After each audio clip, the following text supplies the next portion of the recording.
day of the year we call Nidrei. There are many sins worse than breaking your vow. Yeah. Eating pig, committing adultery. So why you get so emotional about annulment of vows? Good idea. The worst sins. You hear the question on the Yeah, I hear it. So there's a couple answers. One answer is, according to the Zohar, every sin you do will also break a vow. We all vowed Nasa and Nishma. Our Sinai. Our Sinai. We're not there in the flesh, we're certainly there in the spirit. So every sin you do also contains a transgression of breaking the vow. We all vowed Nasa and Nishma. So therefore we begin confession with Kol Nidrei. Because any sin that you do also involves breaking your vow of Nasa and Nishma. Here. The Gemara Nidrei says, before the baby is born from the mother's womb, again, a malach makes him swear to keep the Torah. Wow. So the question is, why did we already swore in Har Sinai, didn't we? So why is it necessary for every fetus before it exits the womb, in the Gemara Nidrei 16, that a malach makes the baby swear again? Is it once enough? You have a question on the table? Really? That's it? Gemara Nidrei 16. A malach makes the baby swear to keep the Torah? Yes.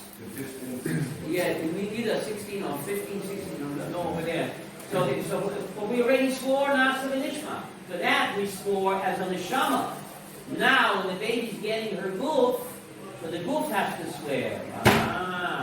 The goof is about to exit the world. So therefore another shua is necessary. Because the first shua we all swore as a neshama. Yeah. Now we're swearing the flesh, the body's coming into the world. So therefore, every sin you do, you also break the vow. So therefore, we begin confession with what? With Kol Nidrei. Stay.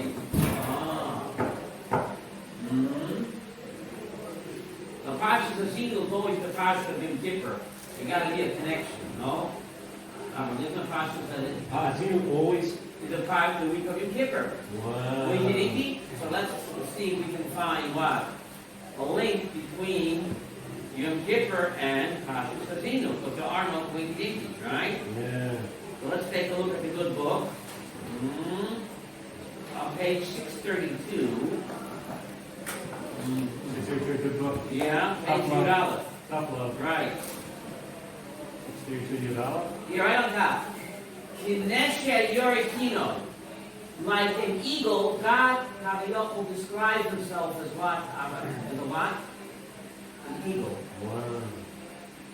Wow. Isn't it strange that the Melech Malchi Amlokim should describe himself as a bird that's not kosher? Is an eagle kosher? No. Isn't it a Pele? Not the Torah. This is Yom Kippur Torah if I ever heard one. This is Yom Kippur Torah if I ever heard one. The question is, why does God compare himself to an eagle? An eagle's not a kosher bird. You would think God would compare himself to a kosher creature. That's your what? Not kosher creature. And this passage is always read the week of what? Kipur. There's got to be a message in there somewhere. God calls himself an eagle? Yeah, look, read, my dear friend. Dineshe Yorikino. Like an eagle that wakes up the nest. Al Gazoil of Yerashev. The eagle doesn't put himself with all his weight on his chickies. He hovers. Yifrois Kanafov, he spreads his what? Wings. He takes his chickies al Rabosai on what? On his back. So what is this? Why does God Kaviyoko compare himself to an eagle? The Rashi wonders about that. And then we'll connect it up to Yom Kippur. Okay. Look at Rashi Yud Aleph, Kinesh Yod Kinoi. Rashi Yud Aleph, right column. Yeah. Nahagam Barach Mechem, God conducts himself with his kindalach like an eagle does with what? With her little chickies. With Racham and Bechemla, with compassion and loving mercy and kindness.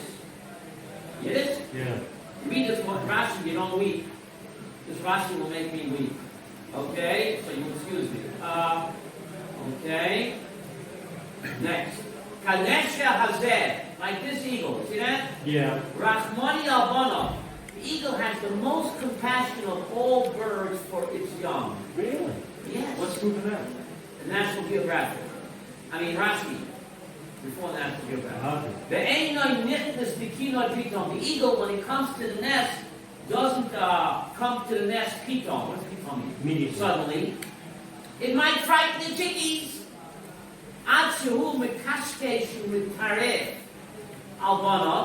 But what does the eagle do?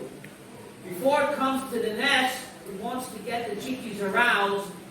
It bangs its wings by the approaching trees. You getting this? Yeah. Did Rashi watch National Geographic? Bein Elam li Elam. You hear? It bangs its wings as it's approaching. As it's approaching the nest, the eagle makes a noise. On the branches, today, why? Today, no arrow. One of it should awaken its children. It should have the koach to receive the mother coming with food. Not to frighten the chickies. So the eagle in its compassion stirs up the nest by banging its wings as it approaches the nest in the trees to awaken her young. They should be not startled. What's the word in English? Startled? They should be startled. Startled. Yorakinoi. Yorabot awakens up his children. You see the next Rashi, Al Gazoil of Yeracheh. Yeah. He what's it called? Hovers. Yeah. Hovers over the chickies. Einoi machbet atzmai alein. He doesn't put his full weight on them, not to what? To hurt them. Right. El machofei. Machofei means hover. Okay. Nogei alein nogei. He touches them and he doesn't touch them. What's it called? Like soothing? Yeah. So what's the analogy to God? No, read. HaKadosh Baruch Hu. Shaddai lo nitzanuhu sahi koach. Sahi koach. What does that mean? HaKadosh Baruch Hu didn't find them, didn't expose us to all of his might. When he gave us the Torah, Yeshabah, we think Torah, no? Yeshabah, we think Torah, when God came to give us the Torah. Go ahead. Lo nigla alehem neruach He didn't come to us from one direction. We will be overcome with fright. Elam arba rufas. God came to us from all four different directions. How do we know that? Shenemah. Hashem is Sinai Ba. God came from Sinai, right? Now look at footnote Shin. Perush HaKosuf. See footnote Shin. Perush HaKosuf. Yeshabah, we broke from Sinai. When God came from Sinai to give us the Torah, Osba, he came from four different directions at the same time. Because God is not physical, so he can come from four different directions at the same time, right? And now the Torah listened. He came from Seir, he came from Paran, he came from River by Skaides, the Teman. Back in Rashi now. The Zorach Messiah Lamo, by Fia Nahar Paran, the Os River by Skaides. Lurach Revius. So just like the eagle, before it comes to its nest, not to frighten and startle its little chickies, it what? Announces itself, it bangs the wings. So when God came to give us the Torah, he didn't startle us in one direction, but he came on in four different directions, that we should not be startled. Get it? Yeah. That's one comparison why God compared himself to the eagle. But there's more. Look at the next Rashi. Yiptois kanafa v'kochei. The eagle takes its chickies on its back, on its wings, right? Okay. You can read Rashi, please. When the eagle takes its kids from one place to the other.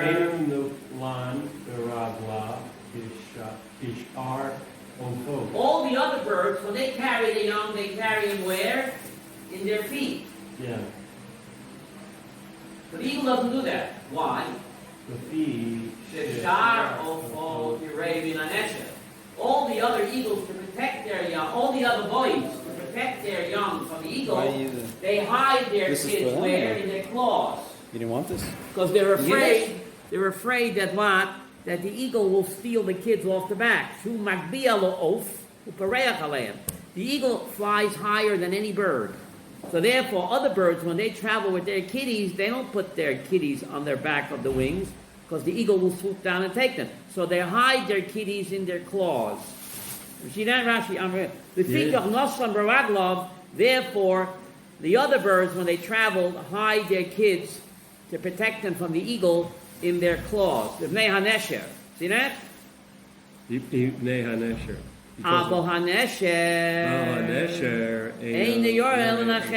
The eagle's not afraid of any other bird, because the eagle's the most powerful and flies higher than any other bird. So the eagle's not afraid of another bird to harm his kids. He's only afraid of the arrow, right? Right. Therefore, the eagle places its young not in its claws like other birds, but where? On its back. On its back, on its wing. I know. What does the eagle say? On its wing. Mutav. If the hunter has to shoot an arrow, better let the arrow pierce me, says the eagle, and not what? The kitties. And not my kitties. God says, I'll take the bullet for you. Isn't that amazing? Before Yom Kippur, we have to know. Wow. God is going to take the bullet for us. You got to write this down, Avram. This is Yom Kippur talk. Wow. Otherwise, why do you read this parsha right before Yom Kippur? God is the same way, like an eagle. Back in Exodus 19, God says, I carried you on eagle's wings.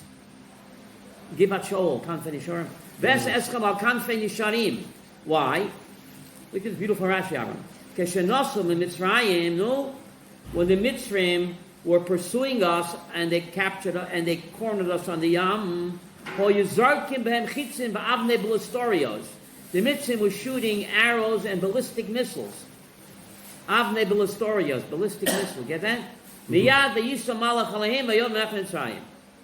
therefore, Kodesh Baruch Hu compares himself to what? To an eagle, even though an eagle is not a kosher bird, which seems kind of strange, Avram, that a Kodesh Baruch Hu Kavayachol should compare himself to a bird that's not kosher. Right. Huh? Yeah. Got to be a message in there somewhere, right?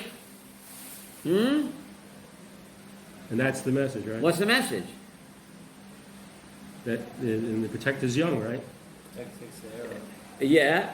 You see, in the back of the dollar bill, they have the eagle with the arrows in his hands. Probably based on this Rashi, no? Maybe. What? I never know. What's the arrows represent? Maybe. Understood. But what's Maybe the point? Why Why do you in God we trust, all others pay cash? Also, that's how they nowadays the capitalists. But I don't know what's going on. Why they put that there? No, but why do you read this before Yom Kippur? To show how much God loves us. That He's willing to take the bullet for us. Don't you see this with Yom Kippur? How much God loves us? You got to have that in your head when you tomorrow night. That's why this Rashi is read always right before Yom Kippur. The love that the Kodesh Baruch Hu has for us is unimaginable. So much so that He's willing to compare Himself to a bird that's not kosher. To demonstrate how much He loves us, He's willing to compare Himself to a bird that's not kosher. Isn't that mind-boggling? Yeah. Well, what's the Havamina not to compare? So what is that? God created the bird. Okay, but compare yourself to a kosher bird. Why an oaf tameh? It's like a tremendous chiddush. This is my chiddush. Take it or leave it. Even though we're tameh, Yom Kippur can cleanse us. You're like the eagle. The eagle is tameh, right? Yeah. And yet, Kavayachol, God compares Himself to an eagle, which is tameh. So even the yid not tameh, Kodesh Baruch Hu says, don't fret. Yom Kippur will purify you. Okay. You like my chiddush? Yeah, And I have a ride and I'm right. From the Yom Kippur Avodah that we read on Yom Kippur. Yeah. I'm making a two-shtel. Why do I say two-shtel? Two-step. Two-shtel. So this is my chiddush, but I want to think that I'm right because of what I'm going to read on Yom Kippur morning. Achrei Mois. What are you going to read on Yom Kippur morning? Yeah. So I think I'm right with my two-shtel. Look, we're going to read them in Yom Kippur morning. Achrei Mois, right? The animals have different tunas to them. Yeah. That we learn from, like Shlomo Melech learned from the cat. So every animal has a cat. But In this talking that about Kodesh Baruch respect, Hu. This Hashem talking about Kodesh Kodesh Baruch Baruch Hu is comparing himself to this tchuna of the nation. Which is not kosher. You know, there's a message in there. The Shlomo Melech learned from the cat sneeze. Yes, Doesn't but matter. How we're could he talking learn from a about cat? A God. cat is We're talking about God. It says Hashem. Not talking about Shlomo Melech, we're talking about God. It roars like a lion. It says in Gemara and Brachos. How could he say? Not a Gemara Brachos, it's a pasuk in Exactly. in Hosea. Yeah, a pasuk. Yeah, How could it's a Hashem pasuk in compare himself to Nidrei. an Ari who's not a Kal Torah? Okay. Okay. We got a lot of comparisons. But I wanna back. It's the Yeah. aspect of the animal Hashem is comparing. Avram, I want to to back up what I'm animal saying. What are we itself. going to read Yom Kippur morning? We're going to read page 366. 366? Yeah, 366. I want to read Yom Kippur morning. The avodah of Yom Kippurim, Oh, that service, right? right? The service, we're going to read that. Page 366, Pasuk Tezayin. Yom Kippur morning, we This read. is the reading, right? It comes from Parsha. Achrei Mos, page 366, Pasuk Tezayin. 1 second. V'chiper al HaKodesh v'tumas b'nei Yisrael, b'sheyem, v'chol chatosam, v'chein yasel oyel moyed, ha'sholchen itam b'tol tomotam. This is Yom Kippur morning reading, my friend. What does it say in Pasuk Tezayin?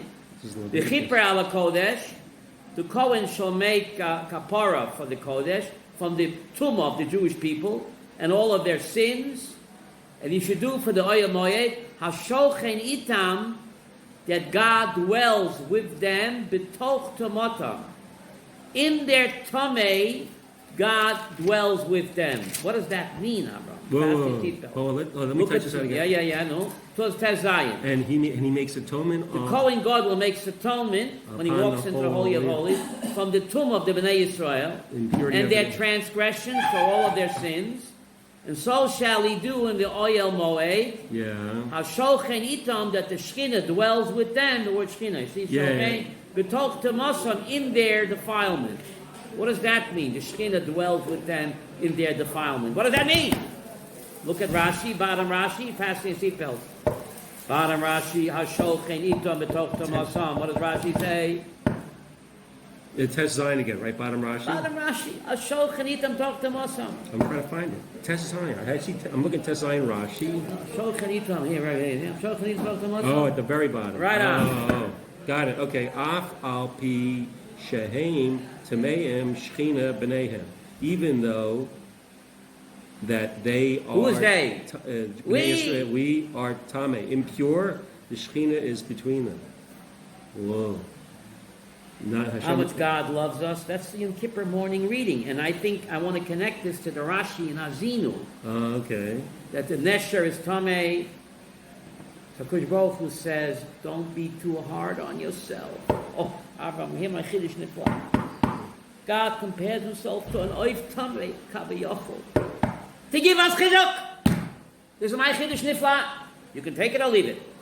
I'm making a Zushtel, Abraham. You hear what I'm doing over here? I'm making a Zushtel. Let me just read 1 second. Hear what I'm doing over here? Though, I'm connecting the two Rashis. I'm connecting the two Rashi. 1 second. 1 second. Even though Bnei Israel are impure, Hashem dwells amongst us, right? God continues to this is the Yom Kippur morning reading. So I want to connect it to the Parsha of the week, which is always read the week of Yom Kippur, where Rashi makes the beautiful Medrash, the Nesher, right? And Okay, God is willing to take what's the two-step arrow in here? our place. Because the Mitzvah was shooting arrows, right? And Yeah, yeah. the Shekhinah intercepted them. Okay, so what's the 2-step here? You got this, that even though we're impure, Hashem still dwells with us? Right. And then what A was Jew the... might be fall into despair. He's so tamei, he's so far Yeah, gone. okay, yeah. Which Baruch Hu What's says, that got to no. do with an eagle protecting its An young? eagle's an oaf tamei. Oh, an eagle's a tame bird. Right. So I think that God loves us so much that He's willing to compare Himself, Kabayoko, to an oaf tamei to give us chizuk. This is my... I told you, my chiddush, you don't like it? Too much mace, too much bay. I don't know. This is my chiddush, take it or leave it. It's a tumah be'etzim. That's a tumah be'etzim. That's a tumah. The talking about tumah that tumah the Klal of sin. Yisrael is in right now is too much mace. Alpha And we Pish, have we're part not of tumah to talking the and entire- not... Okay, we hear your point. Talking- Okay. You hear what I'm trying to say? Yeah, all right. Right? Alpha Pish, Shehem, Tameim, Shechina, Beineihem. Right? That HaKadosh Baruch.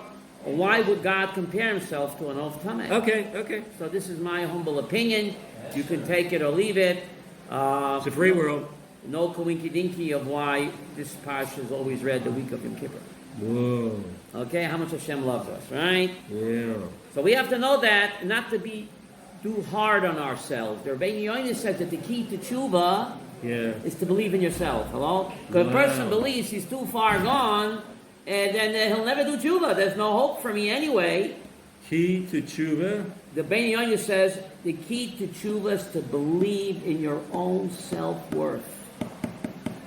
That you can become better. You're not that bad, and you can become even better. Whoa. Ashol chanita metokta masam afilu apapi shem timeim shchina b'neihem. I'm not so bad, and that I can become better. Because if you believe you're really bad, there's no hope for me, then why do anything? That's the Yetzer plan. You're going to do tshuva. You're so far gone. Stay in the pool room. But Rabbi Yonis says, no. You have to believe in your own goodness. And I'll be better. All right. I stay. It's a pretty amazing idea, no? Yeah. So I'm making the connection here. Okay, very good. Right? Okay. Next. How much Hashem loves us. We're getting back to Avinu. We have a special class at 3:30 today. On what? On Tshuva, the ultimate time machine. Whoa. David, Tshuva, the ultimate time machine. 3:30 today at 3:30 at the OU. Get it? The ultimate time machine? Tshuva, we go back to the past. You can resurrect the past. You can rejuvenate the past. Whoa. That was one of the things from Einstein? You can go back to the past.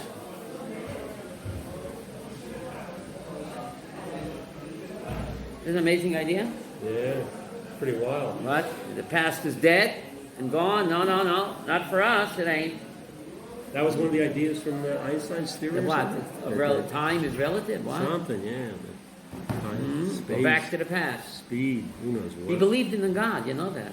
He was when he was a little kid, he was religious he was shomer Torah mitzvahs for he believed in Hashem. Like when he was 10, 11 and years old. he's such an honor. He was offered the presidency of Israel. Yeah, he turned it down. Turned it down. Yeah. He said, who am I to be a... Turned it down. So anyway, Zoy Sabracha. See that? The other ones were about guidance. Not Zoy Sabracha. I mean... the ones who did accept. Azina.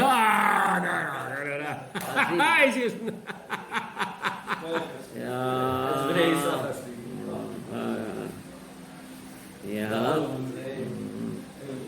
Kol Yisrael tzadikim, Kol Yisrael chaverim. Love your fellow Jew.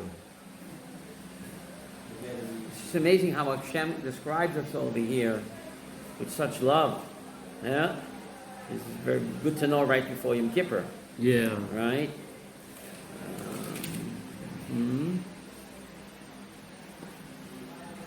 All right, things are definitely positive.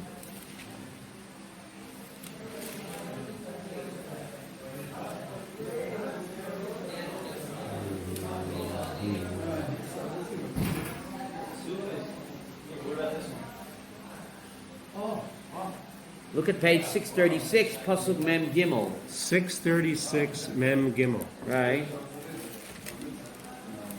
This is what we do on where? This is what we read when? This Shabbos. Oh, this Shabbos, right? This Shabbos. This is what we read this Shabbos. Mem Gimel. Okay.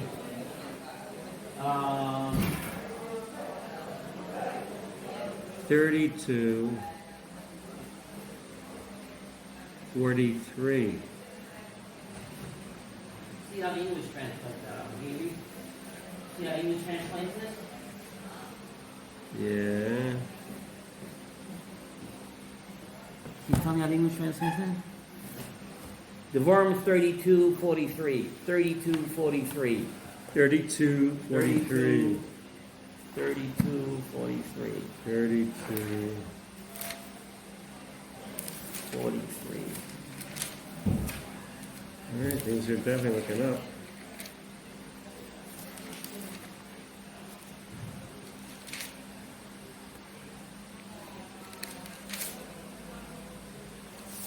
Okay, here it is.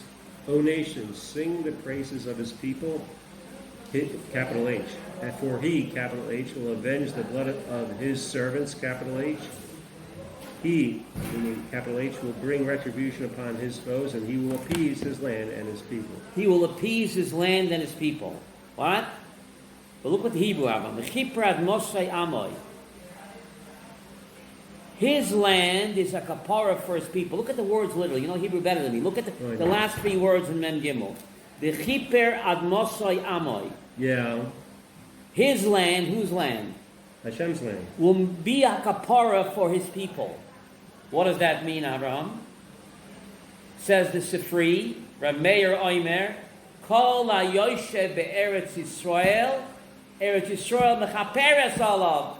Who says it? What's this? This is the Sifri. Rabbi Meir says, Kol ha-yoshev be'eretz Yisrael, anyone that lives in Israel, Eretz Yisrael mechaperes alav. Shenema v'chipad mosay amoy. I'm a text man. The Sifri. The Sifri, no, you don't have the Sifri, but you have the apostle. Okay. The Sifri, Rabbi Meir says, Kol ha-yoshev be'eretz Yisrael. All who dwell in Eretz Israel? Eretz Yisrael mechaperes alav. Makes atonement for them? Shenemar. Like it says? Oui, what does it say? The last three words in Men Gimel. The last three words in Men Gimel. V'cheper admato amo. His land, what's his land? Pisgah Zev, Ramot. Will make atonement for his people. So Rabbi Meir knows, whoever lives in Eretz Yisrael is a kapara for him. Wow. That's the Sifri. Okay? The Gemara in Ksubis, page 111 says, Kol ha-koive be'eretz Yisrael, kilu koive tachas ha-mizbeach. You hear? Anyone that's buried in the land of Israel, like he's buried underneath the altar. Because it says, the Kipur ad Mosai Amoy. Hey, can you touch that out?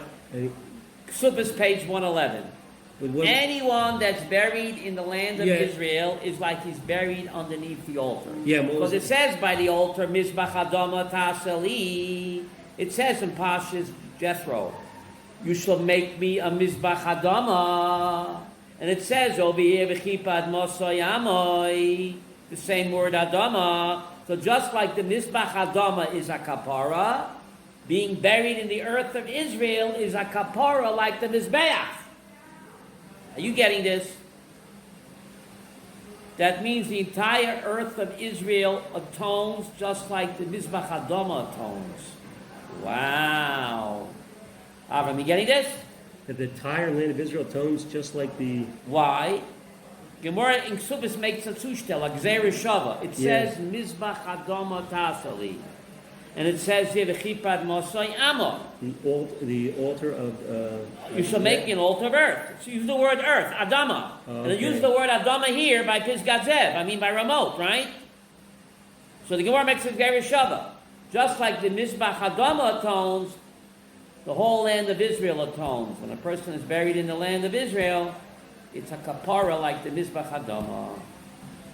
So that's talking about being buried here. But Sifri is talking about just living here, alive. So it's also a kapara. It's a twofer. Wow. Get it? Wow. Avram, why do you read this parsha before Yom Kippur? I don't know, it's pretty difficult a parsha to understand. Why is it like that? We get a kapara. We're living in Israel. We got a maid in the shade. We have a kapara. Easier for us to do tshuva. Wow. That's pretty amazing, huh? Wow.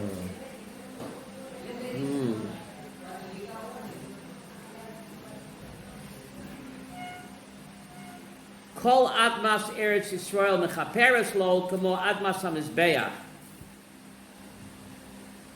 That's the Gemara in Ksubis tells us this. How do you translate that? Kol admas, every land. The land of Israel is a kapara, like the earth. Admas Eretz Yisrael kapara kamo admas hamizbeach. Why isn't it an atonement? What? Just by living here, we get forgiven our sins. You gotta do tshuva. No free lunch. But the people that do commit, public sins here, it's worse, though, right? Doing a sin here is worse, right? The double-edged sword. Sword or sword? Yeah. How can you pronounce the W? Don't know, but it's a sword. No, you pronounce it sword, but it's a silent W. They're going to ask me why. It's like a lot of things in English. In Britain, they don't say sword. don't know how they do it in Britain. We spoke to Arthur about Sunday. Yeah, B'li Ner B'ezras Hashem. That's the Sunday after the holidays, right? I think it's the 27th. So you'll remind me, I'll remind you. We're just to meet for dinner or something. Okay, that evening, Sunday. Yeah, B'li Ner B'ezras Hashem. Okay, good. Shkaya. So he's coming after Yontif? Right after Sukkot is over. Oh, and he'll bring the check, right? B'li Ner B'ezras Hashem. Thank you. Okay, any questions about Yom Kippur or anything? And we made the connection with Yom Kippur and the Sprecher, right? God's love is unconditional. As an eagle, right?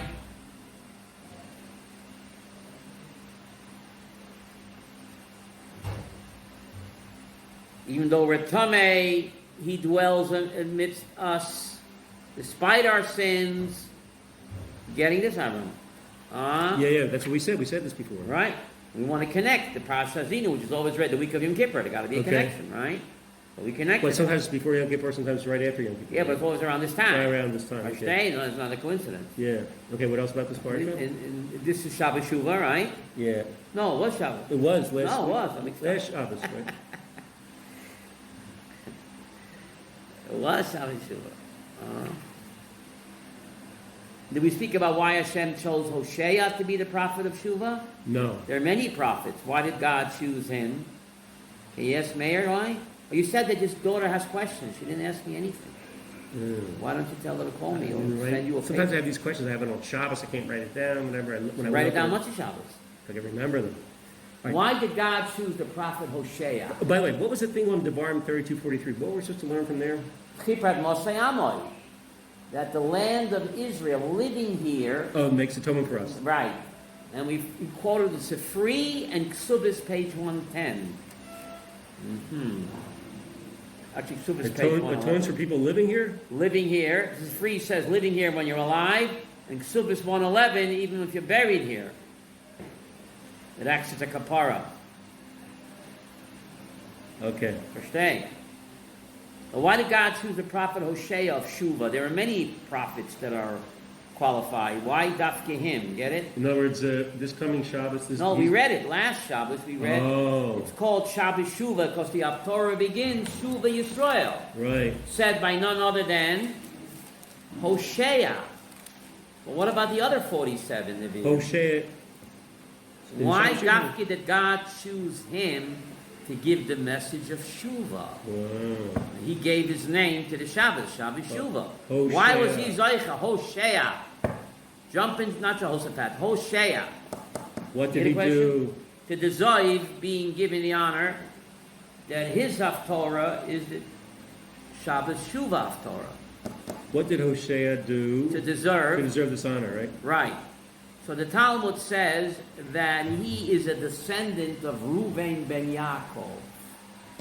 So what? Who was the first person to do tshuva? Who taught Yehuda to do tshuva? Oh, Reuven. Reuven taught Yehuda to do tshuva? Yeah, remember? Reuven sinned with Bilhah, and Yehuda sinned with whom? With Tamar. Remember? Reuven sinned with Bilhah. With Bilhah. And Reuven sinned with Tamar. Remember, he thought she was a Zonah. Remember? Reuven sinned with Bilhah.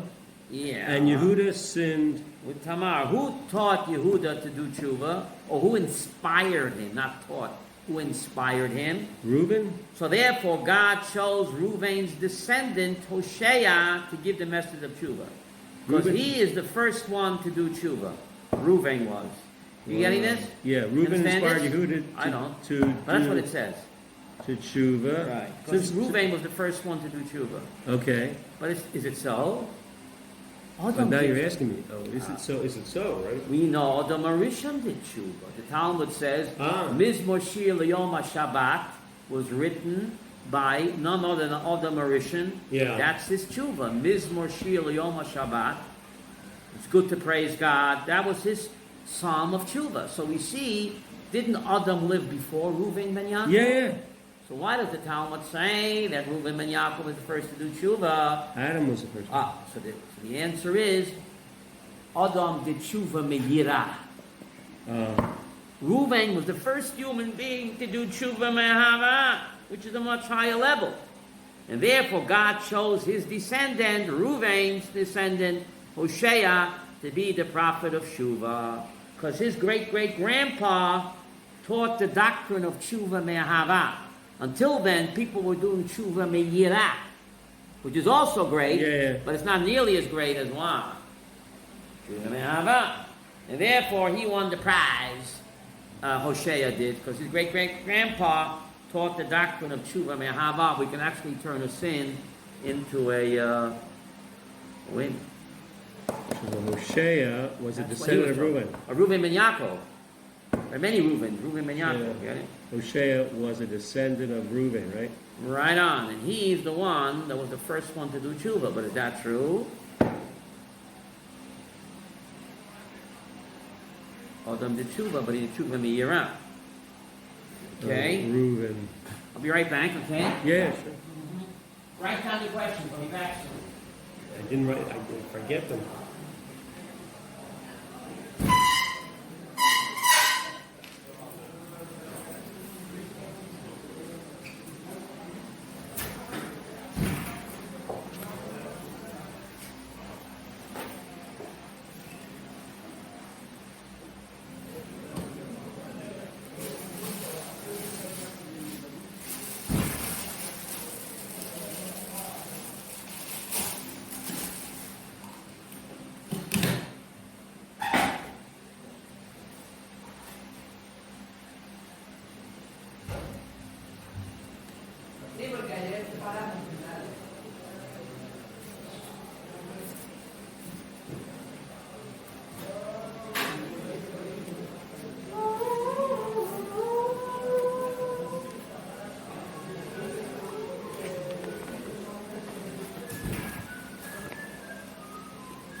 You ready for questions? Yes, can we do some more on Ha'azinu? Sure.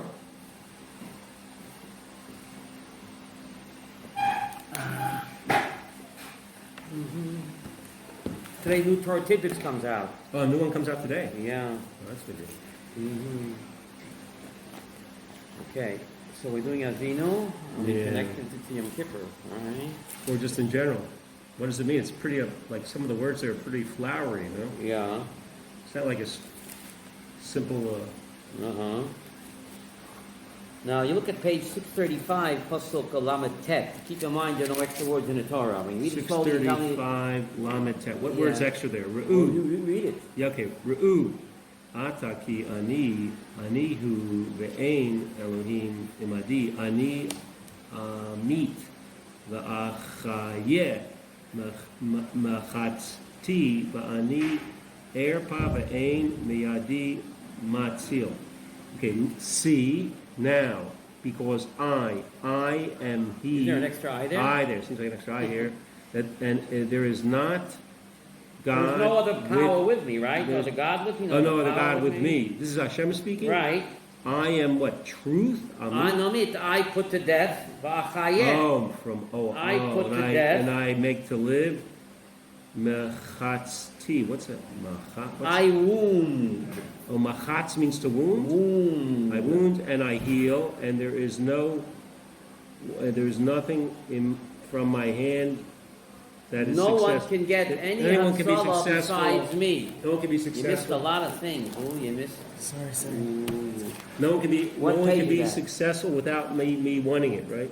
Without me, no one can get any Hatzalah. So the word Matzil. ani seems extraneous. Yeah, it seems an extra ani there. What page is that? That's 635. 635, Pasuk Lamed Tet. At the bottom there. Ru'u, God says, behold, Ato now, ki ani, I, anihu, I again. Ve'ein Elohim imadi. Have it? Which pasuk? Lamed Tet. Okay. Ru'u. Ru'u means to look into it, right? Maybe meditate, what? Ato now, ki ani, I, anihu. Seems to be redundant. Again, I am the only one. Ve'ein Elohim imadi. There ain't no other power besides me. Ani amit v'achayeh. I put to death, and I bring back to life. This is the clearest verse of life of what of Tchiyat HaMesim. Machatzti v'ani erpa. I wound and I make sick. Ve'ein miyodi matzil. And no one can get any rescue except through my hand. Any hatzalah, anything is only through my hand. So this is the clearest of all the Torah. This is the clearest verse of resurrection of the dead. Right. Now, how do we know? Look at the verse very carefully, Gabriel, right? Now here, the Gemara makes an amazing statement here in Psachim. I put to death and I bring back to life. So the Gemara says, how do you know it's speaking about the same guy? Maybe God puts to death one person and gives life to another person. How do you know it's speaking about the same guy, about resurrection of dead? You hear the question the Gemara asked Avram again. Yeah. So the Gemara says, look at the end of the verse. Machatzti v'ani erpa. I wound and I heal. Is that two different people? No. So just like, who needs cure? A person that's wounded. If he's not wounded, does he need to get healed? So just like that, speaking about the same person. So putting to death and bringing back to life is speaking about the same person. Where does it say about success? Ve'en miyodi matzil, hatzalah. Matzil. Oh. Hatzalah can only come through. You have to divide up the verse. See, the Talmud says that this is the pasuk, the clearest pasuk of Tchiyat HaMesim in the Torah. But then the Gemara asks, how do you know? Maybe it's speaking about God puts to death A, and he gives life to B. Right. How do you know it's talking about the same guy? So the Talmud says, look at the context of the verse. Machatzin erpa. I wound, I make sick, and I heal. Is that two different people? Does a healthy person need to get cured? So just like here, it's talking about the same guy. The sick person gets cured. So the beginning of the verse, the dead person comes back to life. This is the clearest pasuk in the Torah, Avraham. Tchiyat HaMesim. Just like the one that I make sick, I heal. The one that's dead, I bring back to life.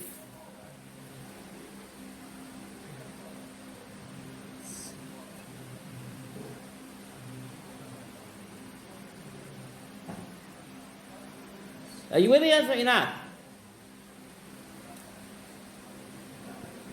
Okay. This is the clearest proof Clearest of the Torah. Psachim 68. You're not writing it down. Psachim 68. This is the clearest pasuk in the Torah. There's others, but this seems to be very, very clear. This is the clearest. Ooh. Wow. Now, where was I?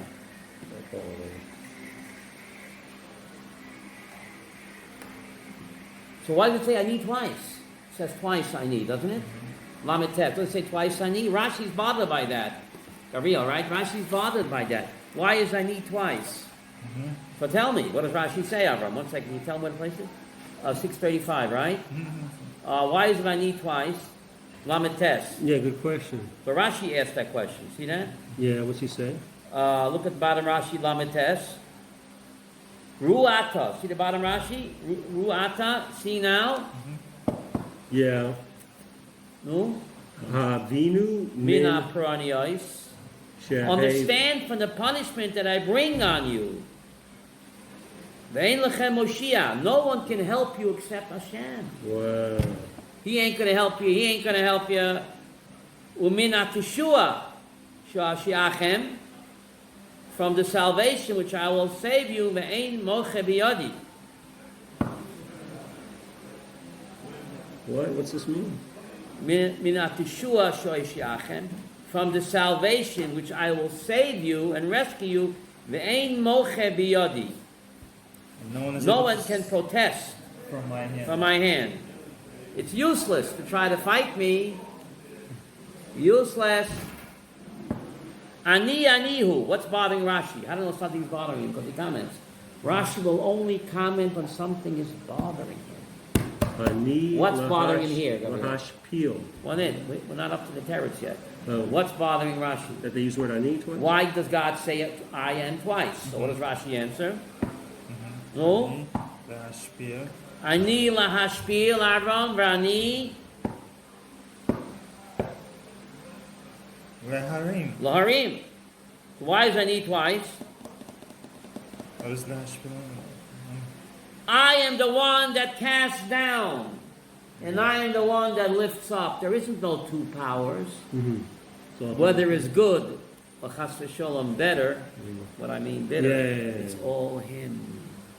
So therefore, ani is written twice. Tears of joy and tears of sadness. Wow. You tell the difference? That's what Rashi's saying here? No, that's what I'm. That's what you're saying. But what Rashi's saying, why ani is twice? Yeah, what he says, ani lahashpil. I'm the one that brings one down, and ani laharim, and I'm the same one that lifts up. Oh, okay. Whatever happens in life, whether it's tears of joy or tears of sorrow, it's all what? One.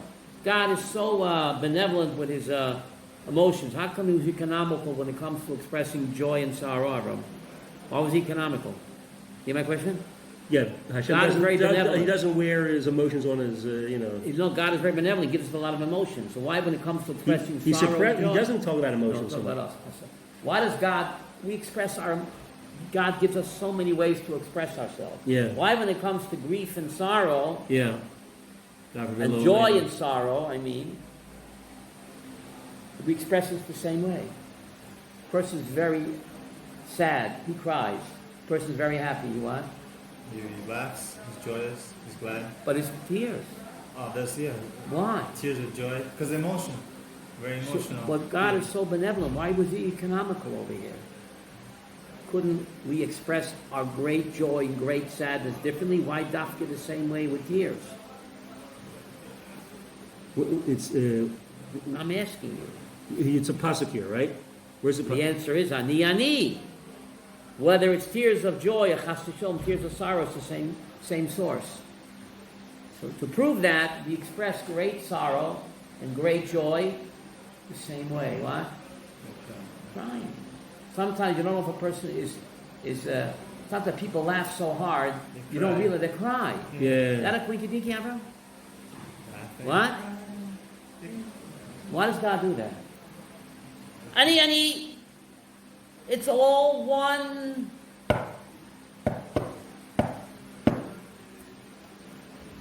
Wow. That's what Rashi says. Ani lahashpil. What's hashpil mean? Sorrow.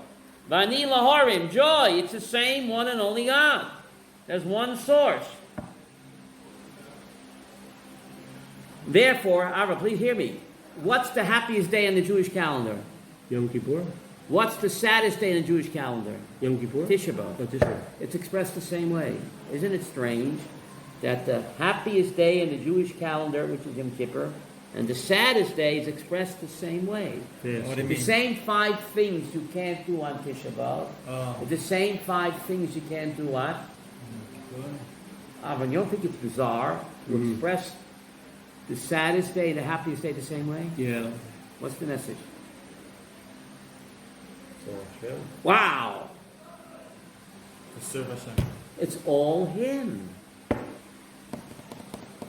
But isn't it strange? The same 5 things. What can't you do on Tisha B'Av? You can't eat or drink. Right? You can't eat or drink, right? You can't smear yourself. Perfume, deodorant. No marital relations. No washing. And no wearing leather shoes. And those 5 things, exactly you can't do what?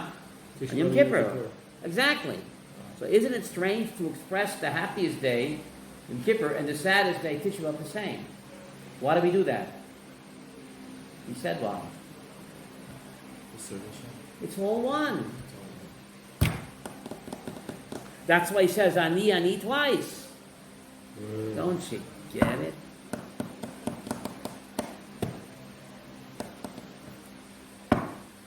Therefore, a Jew is tamid b'simcha. Even when he's sad, he's b'simcha. Because he knows it's all Hashem.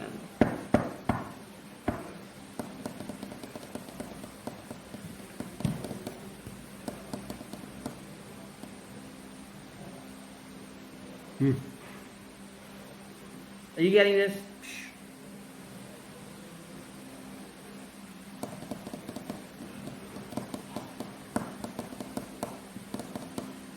It's a message in there. What a message, huh?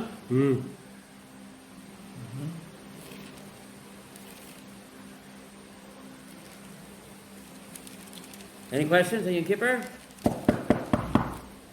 Today's our last class here.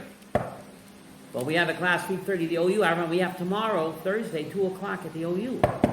Not tomorrow. I mean Thursday. David Harel has Yortzeit.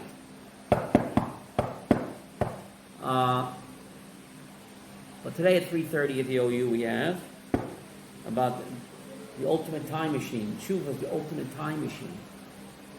You can go back and reinvent yourself. Wow. Rejuvenate yourself. No. Isn't that amazing? Take a time machine back. Yeah, Tshuva, the ultimate time machine. That would be great to correct everything. That's right. We could fix the past. We can reinvent ourselves. Isn't that an amazing idea? Pretty wild. We can reinvent ourselves.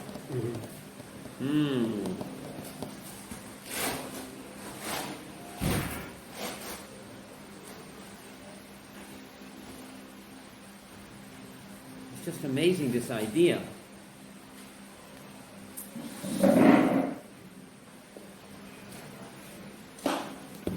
How do we know this, Rabbi? How do we know this? Oh, that's to be a pasuk in Tanakh. You know that. Jeremiah 31. God says, Shuvi b'tulat Yisrael. Return to me, you virgin Israel.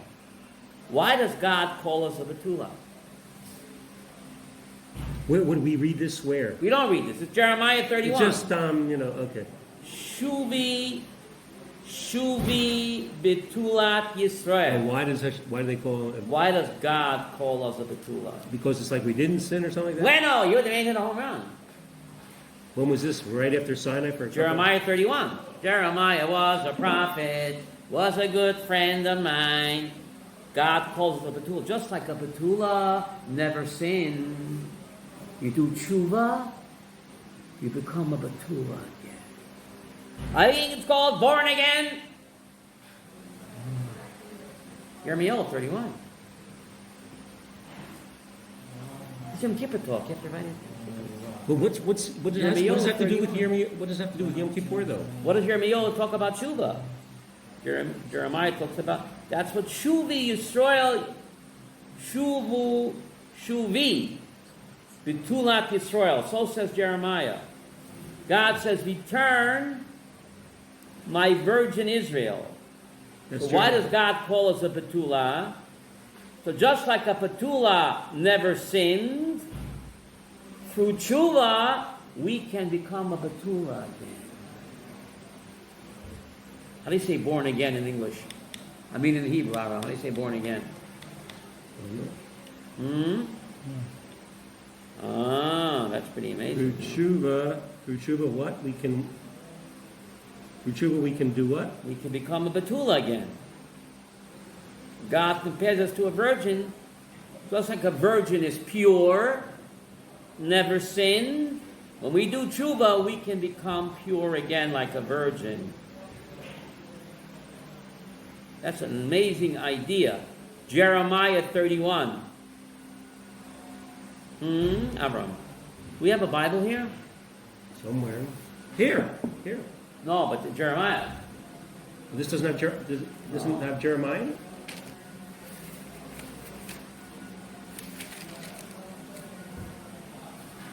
Oh, no, look at it. You want the whole book of Jeremiah, right? Yeah, Jeremiah 31. Maybe it has it in here? No. Is it one of the Haftorahs or anything like that? You have a Bible? Is that a Bible? Wow. Okay, you want to look at Jeremiah 31, verse 20. Jeremiah 31, 20. Oh, he found it. Look at that. All right. 21? Jeremiah 31. Graduate of MTJ. 31? Jeremiah 31, verse 20. What does he say?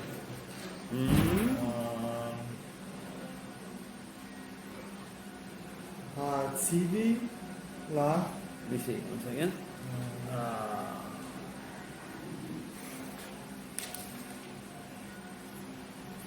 Shuvi Betulat Yisrael. Return, O Virgin of Israel. Wow. Shuvi Betulat Yisrael. Wow, I'm glad I came today. I write this down myself. What did it say over here? Shuvi, look. Uh-huh. What did it say?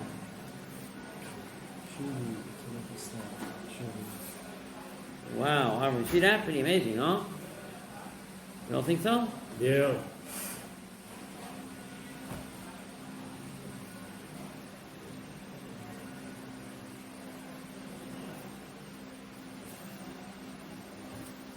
All right, things are looking up.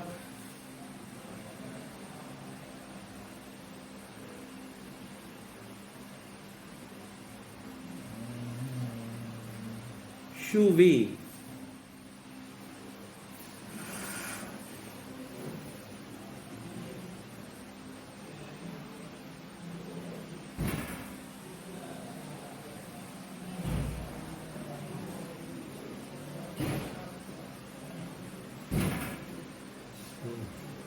Shuvi. Shuvi, Betulat. Virgin of. Betulat.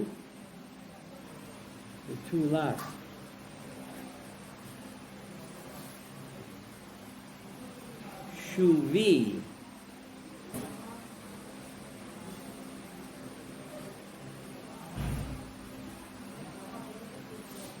Betulat. Yisrael. Return, O Virgin of Israel. Why do we call the virgin?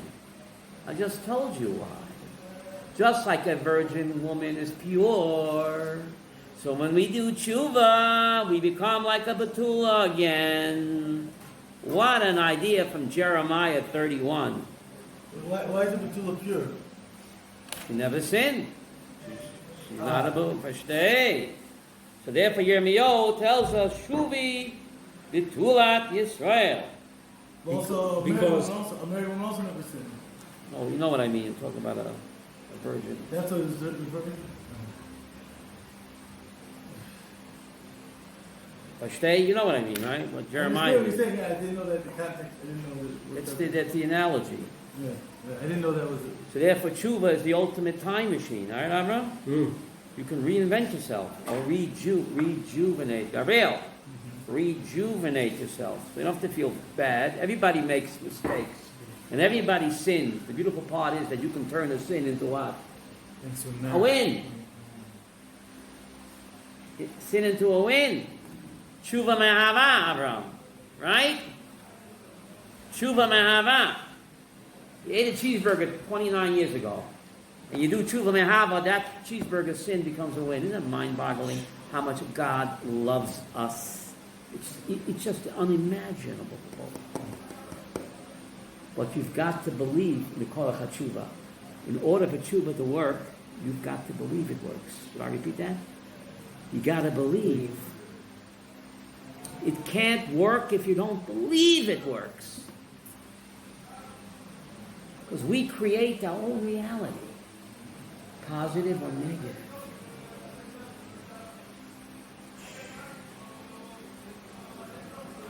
Are you with me? Mm-hmm. Chiddush nifla. Nesana Tokef Yedushas Hayom. We read it on Rosh Hashanah. We Yeah. We talk about even the angels are trembling and shaking in fear Because what? on the Yom Adin. We said the Rosh Hashanah was going to Kipur again. Yeah. So what's the question? Why do angels have to shiver and tremble? They never did anything wrong. They did nothing wrong. They ain't got no free will. I ain't got no body. Why are the angels nervous? No, but they might come out of bad mazel. Why are the malachim nervous? You got to hear the answer. What's the answer? The answer said the Baal Shem Tov is found in Pashas Vayetze. Fasten your seatbelts. You get a question on the table? Why are the malachim trembling in fear? They have no Yetzer Hara. They can't sin even if they wanted to. How about the Nephilim or the other Well, angels? those are the angels that became human. We're talking about the angels in heaven. Why are they quaking in fear? I think they still have some. They ain't got no free will. They can't sin. You get a question Baal Shem Tov asked? Yes. You want to get the answer? Uh-huh. Pasha Yetze. Fasten your seatbelts for this answer. Page 85, Avram. The Question you bet. The question is was- why the malachim have to quake in fear. Oh, okay, right, because they're just good. They're just They're machines. robots. They're They're like robots. computers. Right. They Does a didn't- computer be novice? They don't have any free will. Right. So Shem Tov says to answer this question, we've got to turn to page 85, Pasuk Yubet. What part there? Parshas Vayetze Yaakov, Say it. What Perik Chav Ches, Pasuk Yubet. You bet. Yubet. Vayachlom, no? Vayachlom v'hinei sulam mutzav artza v'rosho magia Hashemayim. Hashemayim. Shemaima. v'hinei malachei Elohim olam Olim. olim v'yordam. The Yardim Bo. Yaakov had a dream. What does the Hine mean? And behold, What does behold mean? Behold doesn't mean nothing. like Hine means wow. like, wow, Look yeah. at me. Wow. What's the wow? Whether angels of God go up or go down, Bo. What does Bo mean with a vav? Bo? Depends on him. Who's In him, with him. Who's him? Me. Whether angels of God go up or goes down depends on me. The human being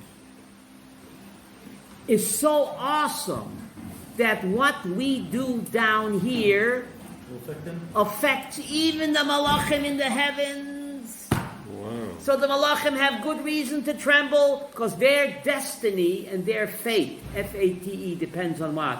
Our Bo! You know about Shem Tov? Our behavior? Bo. The way we behave. In him. Look what Yaakov is saying here. If it's only Yaakov, wouldn't be in the Torah. Torah GPS. Whether angels of God, Olim, or Yordim, Bo. Bo with a vav means what? Doesn't mean ladder. It's not referring to the ladder.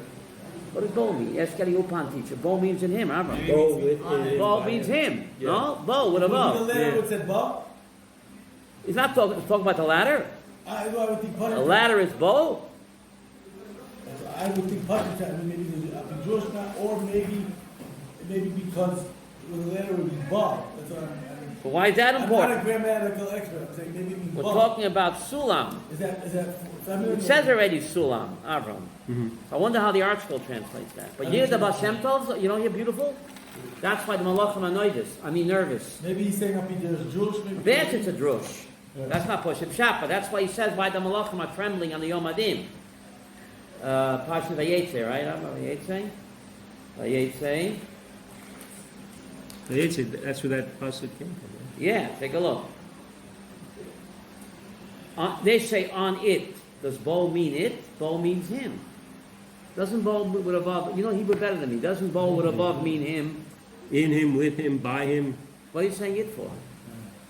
You could say it also. Could say Bob. Could it say Bob? But bet vav. What about hey? That's in her, with her, by her. No, but is it later heavenly or nasty? You hear my question? So this is why Mav Shem Tov says, why the Malachim are trembling, Avram? Why? Because they're afraid that if we mess up, they're going to get affected. You're saying. Right on, right on. What we do has cosmic repercussions. Yes. That's pretty awesome, huh? And therefore the Malachim have good reason to tremble. Avram. See, you're still not convinced, okay? Huh? You want to get more convinced? Yeah. See, you're still skeptical. Okay, want to go for the clincher? Yeah. Okay, we're going to read Parashat Bereshit very soon, right? Yeah. Very soon, before you know it. I know it. Fasten seatbelt for this. So what I just told you is Rabbi Shem Tov. Now I'm telling you the Chaim Belozhin. The vort that I just said is about Shem Tov. But what Now I'm going to tell you a vort from the Chaim Belozhin. Can I ask a question about Shem Tov, sir? Can I ask a Yeah. question? Go ahead. What could happen so bad to Malach? What? What so bad can happen to Malach already? What we What is do so afraid affects of? the I understand, Malachim. but We what is are the master. Hashem gave us the shlisel, the mafteach. I understand. And the Medrash says, God said to Adam, I give you the key to creation. Please don't destroy my worlds. The Hashem Medrash gave says, Adam the key to creation. And he said, please don't destroy my worlds. Worlds? Worlds. So he blew it? They're eating the esrog, right? And this, you don't fasten seatbelts for this. You'll fall off the He chair. blew Look what by- in Parashat Bereshit. Look what happened here, Bereshit. But by eating that esrog, is that why he did blew it? Well, yeah, they say Yetz and Yetz Das, right? But take a look over here. Page. We're going to read this very soon. Right after the Shabbos after Simchas Torah, no? Or Simchas Torah Shabbos, no? Yeah. Page 10. Adam and Chava sin. Page 10. Page 10. What pasuk is it? Bereshis Gimel, Pasuk Chav Daled. Chav Gimel Chav Dalet. No, by us it's page 10, Pasuk Chav Daled, and it's Bereshis Gimel, Pasuk Chav Daled. What is your name, sir? Tzvi Noach. Tzvi. I'm son of Rabbi Pomek. You're Rabbi Ponak's son-in-law. Rabbi Tzvi, you want to read Pasuk Chav Daled? Who's? Oh, the point. Go ahead. ויגורש אס האדם, וישכן מקדם וגן עדן, את הכרובים וסלעת אחר המתהפכת, לשמור אס דרך עץ אחר. The Kruvim, Avram, they, Rashi in Parshas Truma tells us, the Kruvim are Kodesh Kadoshim. They are the highest classes of Malachim. Whoa. That's what Rashi says in Truma. Look what he says over here, Reb Tzvi. As a Kruvim, look at Rashi Chav Daled. As a Kruvim. Oh, first we touch out the Jew. God drove out the human, the east of Eden, and he placed the Kruvim with a flaming sword to guard the way of Eitz HaChaim. So, hello, Avram. In Parshas Truma, Rashi calls the Kruvim the holy of holy angels. Yeah. They're inside the holy of holy. What does he call them over here? What does he call them over here? Gabriel, what does he call them over here? What does he call them over here? What does Malach Chabala mean? Destructive? Hell's angels. Yeah. Avram, I'm confused. I thought they're heavenly angels. Uh-huh. How does Rashi call them hell's angels over here? Where does he say they're hell's Hello, angels? look Where'd at you say they're- Rashi. Look at Rashi. Malachi Chabala. That's hell's angels. Gabriel, I'm mixed up. Are they heavenly angels or are they hell's angels? Why does Rashi call them destructive angels? That's my question. That's Chaim Belozhin's question. In Parshas Truma, they're Kodesh Kadoshim. They're on top of the ark. They're just powerful. So what are they, Avram? Are they holy of holy angels or are they hell's angels? What's the answer? Both. You make the call. because he did the chet, they turned into Malach. Bueno, Reb Tzvi, right? Yeah. Reb Tzvi hit a grand slam. Wow. You have a Chaim Elazar? They were holy of holies. Oh wow. But when Adam sinned, God pleaded with him, don't do it. He turned the Kodesh Kadoshim angel into Malachei And in the base Kabbalah. Hamikdash turned them back? Yeah? Does he He say built the that? Beis Hamikdash. And then came back to We went back in the Chet, Really? and they became once again Kodesh Kadoshim. Wow. So now we're waiting for the third visit. So you got the whole world in your hands. You got the whole world. Never that song? Avram. Get it? Are you with me? So Malachim have good reason to what? To what? To tremble on the Yom Hadin. I gave you the Baal Shem Tov, and I gave you Chaim Elazar. But they're afraid to turn them out. Oh wow, that's horrible. They're worse Therefore, the than us. Malachim are what? Trembling in fear They're worse than us. on the Yom Hadin. We can turn them out. But we control their destiny as well. That's why they didn't want man to be created. Avram Berkowitz, remember they said don't create man. Yeah. Because Oh, wow. because Well, that's why it'll affect them. Wow. Therefore they said, who needs them? Wow. Pretty amazing, huh? Avram? Malachi Kabbalah. A plain Chika Rashi, very small Rashi, you know. But Chofetz Chaim said the most profound secrets of the Torah are found Little in the Rashi. small Rashis. Whoa. The small ones. Who's that? No, Chofetz Chaim. Oh, Yeah. Okay, guys, you getting ready? huh? Pretty amazing, huh? Why the Malachim have to tremble in fear, huh? Now, why do we have to fast on Yom Kippur, Avram? Why do we have to fast on Yom Kippur? Ever wonder? Why do we have to fast? What does tshuva got to do with fasting, Avram? Why do you have to fast for? It's hard to do tshuva with falafel balls in your mouth. It distracts from the task at hand, no? Yeah. But it's deeper than that, no? What do you think? So the question is, what does chew have to do with fasting? Yeah, right? what do we have to fast for? And not just fast, why no eating and drinking? And what has they got to do with tshuva? What is it, why is it so, why is it so important, huh? Fasten the seatbelts for this. But I need the papers back. You my question on the table? Yeah. So look at the end of the Mishnah. Look at the end of the Mishnah here. It's the Mishnah, last Mishnah in Yuma. Yirmiyahu, Mikveh Yisrael Hashem. You see the end of the Mishnah? End of the mission. Mikveh Yisrael Hashem. It says Yirmiyahu Yud Zayin. Yirmiyahu Yud Zayin, Avram. No. It says Yirmiyahu Yud Zayin. No. Anywhere? Yirmiyahu Yud Zayin. Doesn't it say Oh, that? okay. Oh, yeah. Say Yirmiyahu Yud Zayin? Yeah. Yeah. Mikveh Yisrael Hashem. Hashem. What does Mikveh Yisrael Hashem mean? The hope of Israel is Hashem. That's Pashup Shot. But the Mishnah says it means more than that. Ma mikveh mitayers hatameim. Just like Avram Berkowitz, just like a mikveh purifies the tamei, afa kudish baruch hu mitayer et Yisrael.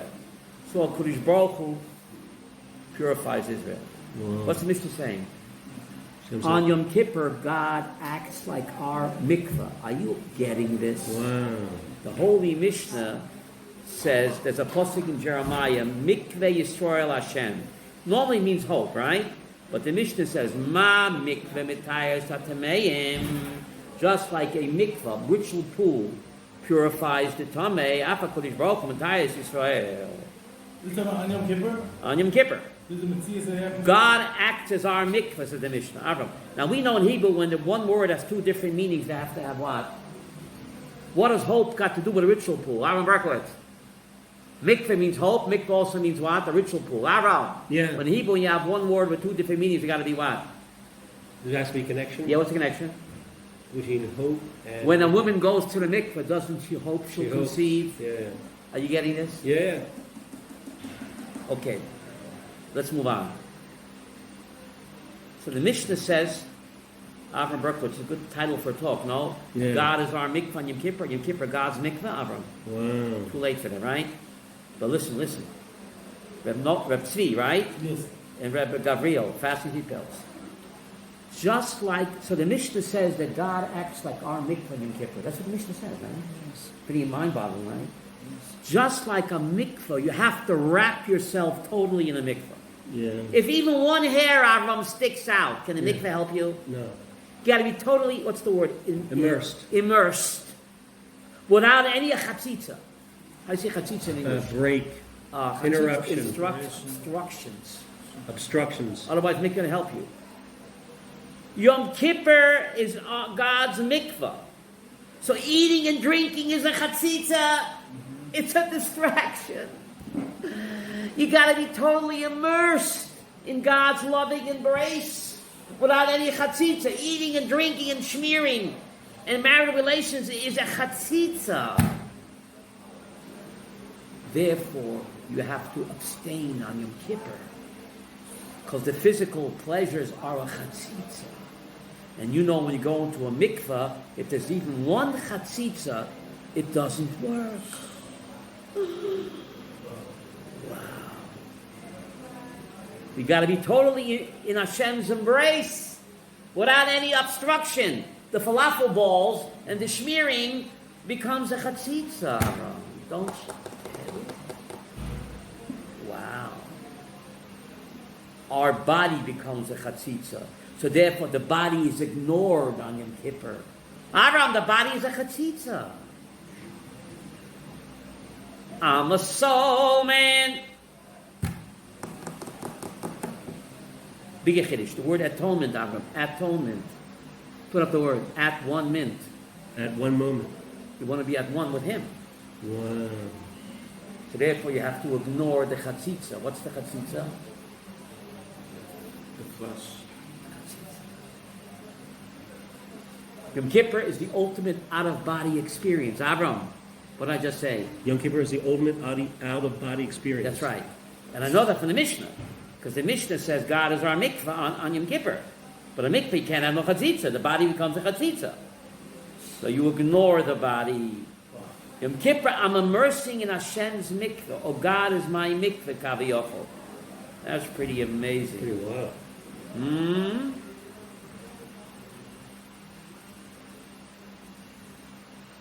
And again, a mikvah. A person can want to hope all he wants to get pure. I want to get pure, I want to get pure. With his heart and soul. If he doesn't get into the mikvah, will he become pure? He can scream from today till tomorrow, I want to be pure, I want to be pure. And mean it. Yom Kippur was still kind of... 1 minute. If he doesn't get into the mikvah, will it help him? No. Why not? He's screaming 9,000 times, I want to get to, he's crying his eyes out, I want to get pure. Oh, Hashem. But if he doesn't get into the mikvah, will it help him? No. He's got to get into the mikvah. You got to get into the Yom Kippur mikvah. And you do that by abstaining from the physical pleasures. Comprende? Oh, Yom Kippur mikvah. By abstaining from physical pleasures on Yom Kippur, That's getting rid of the chatzitza. You're getting into Hashem's mikvah. physical pleasures on Yom Kippur, we're doing what? And just like a mikvah, there's no tahar unless you bend your head. If one hair is sticking out from a mikvah, are you pure? So you have to bend your head, right? Yeah.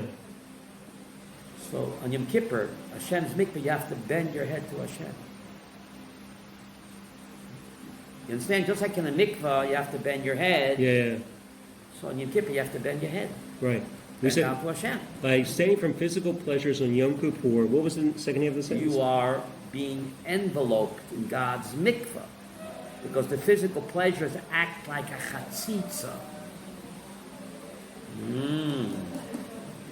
Being immersed in God's mikvah, right? Right on. That's what the Mishnah says.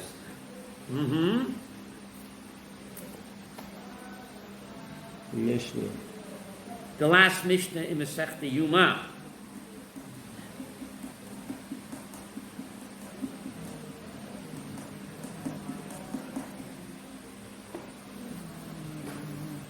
Any questions, Gabriel?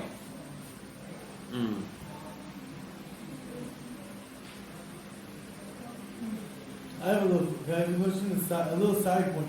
Go ahead. The psukim are talking about the Zman of Mashiach, no? I think it's Toy. Why is it proving anything about Yom Kippur? How do we Look know? how the Mishnah starts off. Yeah. Reb Tzvi, you know, the Reish and the Seif of the Mishnah have to be what? You understand? Right. The Mishnah speaks about Yom Kippur, right, Gabriel? Wait, but 1 second. That pasuk, 7 Yom Kippur, right? Look at the Reish of the Mishnah. So, but you believe the answer to the Torah 7 Yom Kippur? And Yom Kippur mechaper sheratzat chavero. He's speaking about Yom Kippur, you see?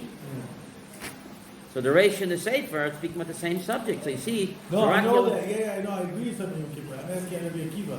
How did Rabbi Akiva know that Zerakiel and Amayim Torim Tartan and Mikvah Yisrael Hashem is referring to Yom Kippur? No, I agree, except for that 7 Yom Kippur. I know something in that.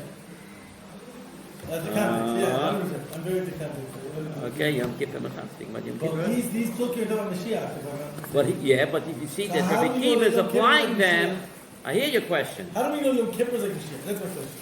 If I'm understanding correctly. That's the point. Yom Kippur is Rabbi Akiva is applying them to Yom Kippur. He's saying the Yom Kippur is like a Mashiach. Right. Yom Kippur Mashiach, in this way.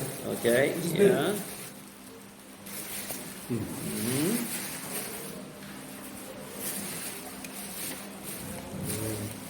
Okay. So every Yom Kippur, we immerse in Hashem's mikveh if we want to. But I think it's more than that. I think it's actually a level of Mamish Mashiach. Okay. All right.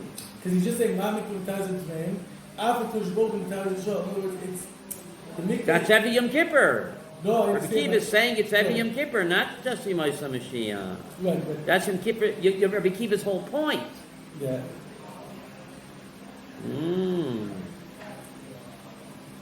He's going to throw us this water. Look at the footnote over here. See the footnote? Yeah. Shekein kostav Yirmiyahu Yudalit im avoneinu onu banu Hashem asay laman shemecha ki rabo mashmeseinu l'chochatanu mikveh Yisrael Mashiach beis Sarah harei she'achar shezvadu al chatam amru mikveh Yisrael v'zeh adoyin l'taharas mei mikveh shemetarim haba v'nechnas v'toilu b'tocham kein haba v'nechnas tachas kanfei hashchina yizbarach Hu chasohu b'tzel kanafav u'messiah l'taher. Not just the Moshe Mashiach. Every Yom Kippur, God does that. Wait, how do we know that these Pesukim refer to Mashiach? No, I don't know. Well, if you look in the context, it's referring to Mashiach, but the Chiddush of Rabbi Akiva is, he said, Rabbi Kiddush. Rabbi Akiva is doing a big Chiddush. He's saying it does not only apply to Yom Mashiach, but applies to every Yom Kippur. That's the Chiddush of Rabbi Akiva. It's a Kiddush, huh? Tremendous Kiddush Chiddush says- of Rabbi Akiva. These two are talking about Mashiach, right? Normally, if you look at the context of the Let's verses, go, if you look at the context of Tanakh, it's speaking about Mashiach. But the Chiddush of Rabbi Akiva, he says it's not only that; it's every Yom Kippur. Every Yom Kippur what? God acts as our mikveh.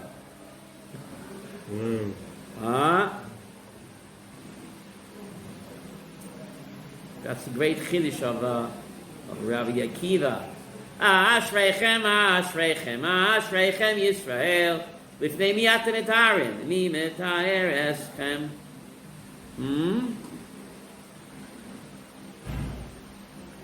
Pretty amazing, huh? Vichem shabashamayim.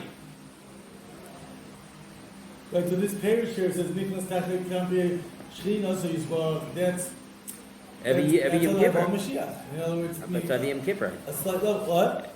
It's every Yom Kippur. What? This is the Kahati No, parish. I'm saying that concept Yeah. is a level. I'm saying.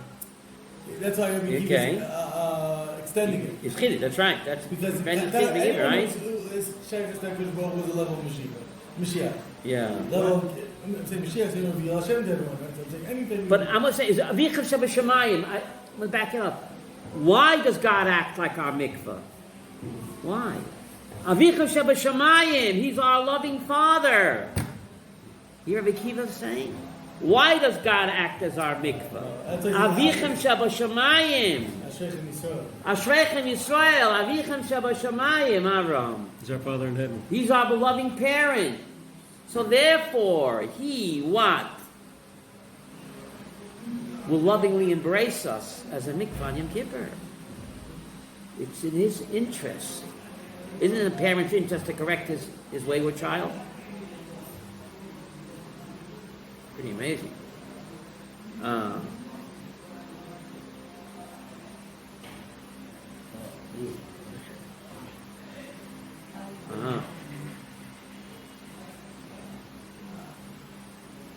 Rabbi Yoina has an amazing Kiddush Avon. Why is there a mitzvah to have a feast on Erev Yom Kippur? There are many reasons, right? Mm-hmm. But Rabbi Yoina says to show the simcha that God is our mikvah, how much Hashem loves us. So you can't celebrate, you can't feast on Yom Kippur. So you have a Suda Erev Yom Kippur, demonstrating your joy, how much Hashem loves us, that He acts as our mikvah on Yom Kippur. Ain't that a reason to manja? That's what the Rabbi Yoina. Why feast on Erev? Yeah, there are many reasons. Rabbi Yoina gives this reason: laharot asimcha, shakudish baruch hu mikveh shalanu. Hashem's our mikveh. So to celebrate that idea, you can't do it on Yom Kippur. So you do it what? Hashem is our mikveh. We can say that. Well, that's what the Mishnah says, my dear friend. That's why I made the copy and I made it. So because in Hashem is our mikveh, why should we? How much Hashem loves us to celebrate that idea. To express our joy, therefore we have a feast on Erev Yom Kippur. We celebrate our joy that HaKadosh Baruch Hu loves us so much that He is our mikvah. So that's another reason why you have a feast on Erev Yom Kippur. There are many other reasons, but this is Rabbi Yoina's reason. Verstehen. Yes, Gabriel. Okay. Any questions? No. Okay. Have the Gemara Tov. Thank you. Sei gesund. All the best.